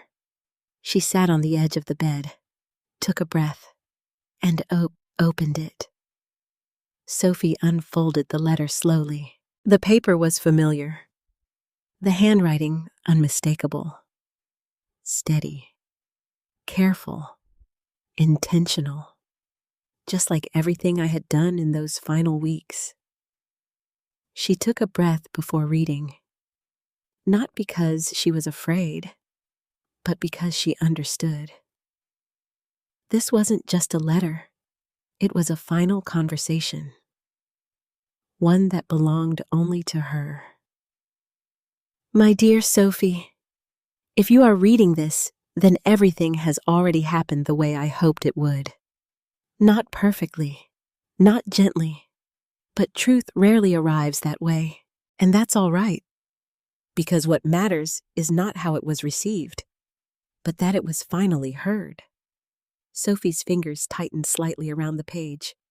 Her eyes moved slowly across the words, taking in each one, feeling each one. I want you to know something first before anything else. I am proud of you, not for what you have done, but for who you are. In a world where people often speak over one another, control one another, and pretend to listen, you chose differently. You listened, truly listened, and that is rarer than you realize. A tear slipped down Sophie's cheek.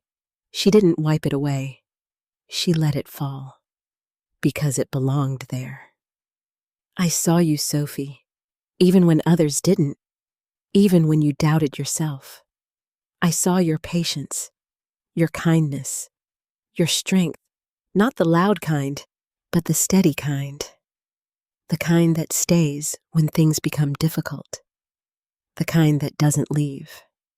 Sophie exhaled slowly. The room around her faded. All that remained was the voice in the letter. Clear, present, alive.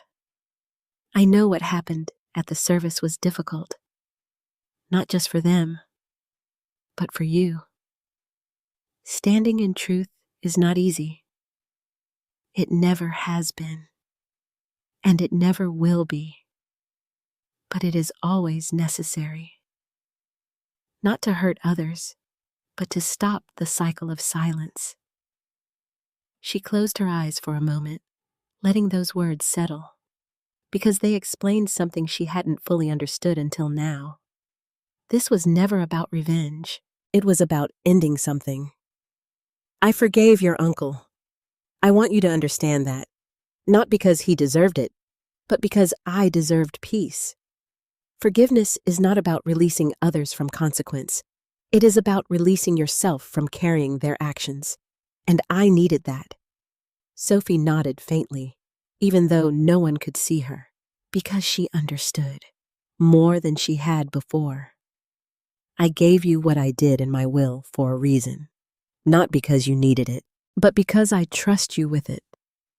Money has a way of changing people, of revealing what they value most. I believe you already know what matters, and I trust you to protect that. Sophie glanced briefly around the room, at the house, at the life that had been built here, and she felt it. Not responsibility, but purpose. I don't want you to carry anger forward, not for me, not for yourself. Let truth do its work. Let consequences follow their course. But do not let bitterness take root. It grows quietly and takes more than it gives. She swallowed, her throat tight, her chest heavy but not in a painful way, in a full way, a complete way. And finally, I want you to remember this. You do not need to be loud to be strong. You do not need to control to be respected. And you do not need to be perfect to be enough. You already are, exactly as you are. The last line came slowly, carefully, as if it had been written with extra intention. Carry truth, carry kindness, and carry yourself with the quiet strength I have always seen in you. With all my love, Grandma. The room was silent when Sophie finished. Not empty, full of something that couldn't be explained easily. She folded the letter carefully, held it for a moment, then placed it gently in her lap. Laura stood in the doorway. She had been there for a while, listening, not interrupting, not needing to. That was her, Laura said softly. Sophie looked up. Yes, she replied. Laura stepped into the room slowly. Her eyes moved around the space, taking it in differently now, as if she were seeing it for the first time. I think I understand her now, Laura said. Sophie studied her. Do you? Laura nodded. I didn't before, she admitted. I thought staying away made things easier. Sophie didn't respond, because some realizations don't need validation. They need acceptance. I was wrong, Laura added. Sophie gave a small, gentle nod. That matters, she said. Laura looked at her. What are you going to do? She asked. Sophie thought for a moment. Then she answered. I'm going to do what she wanted, she said, which is... Sophie stood, holding the letter. Something real, she replied. A week later, a small gathering took place. Not at the large church, not with a crowd, just a few people. Close ones, those who had known me, or wanted to. They met in the same house, in the living room. No stage, no performance, just chairs arranged in a circle. Sophie spoke first, not with a script, not with prepared words, just honestly. She didn't want something big, she said. She wanted something real, and that's what they gave her.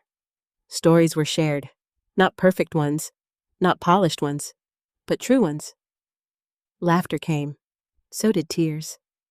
And for the first time, it felt like me. Not an image, not a version, just me. Laura spoke too, her voice softer, more grounded. She deserved better, she said. Sophie didn't interrupt, because that wasn't a statement of guilt. It was a statement of understanding. Michael didn't attend. No one said why.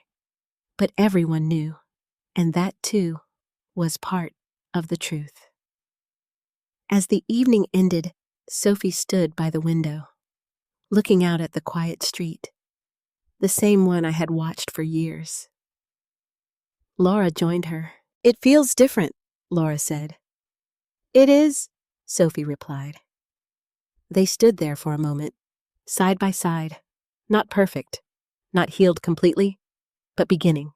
And somewhere in that quiet, something settled, not just grief, not just truth, but something else. Peace. The kind that comes when nothing is left unsaid. Sometimes the hardest truth to accept is that love alone is not enough. We are taught to believe that family means loyalty without question, forgiveness without boundaries, and silence for the sake of peace. But real love, the kind that lasts, the kind that heals, requires something more. It requires honesty. It requires courage. And sometimes it requires standing up even when your voice shakes. Julian Whitaker didn't choose to expose her family out of anger. She chose to speak because she had been silent for too long. And in that silence, something important was lost: her voice, her control, her truth. Her final act wasn't revenge. It was restoration. She took back her story. And in doing so, she gave others something far more valuable than comfort. She gave them clarity, because the truth doesn't destroy families. It reveals them. And once revealed, you have a choice to continue the same patterns or to finally change them. Sophie chose differently. She chose to listen, to stand in truth without becoming cruel, to forgive without forgetting, and to carry forward something better. And maybe that's the real inheritance we leave behind. Not money, not reputation, but the courage to live honestly and to be remembered truthfully. If this story touched you in any way, I'd really love to hear from you. Have you ever felt unheard in your own family? What would you have done if you were in Julian's place? Leave a comment and tell me where you're watching from and what time it is, where you are right now. And if you believe stories like this matter, stories that tell the truth even when it's uncomfortable, please like this video and subscribe. Because sometimes the most powerful voice is the one that refuses to stay silent.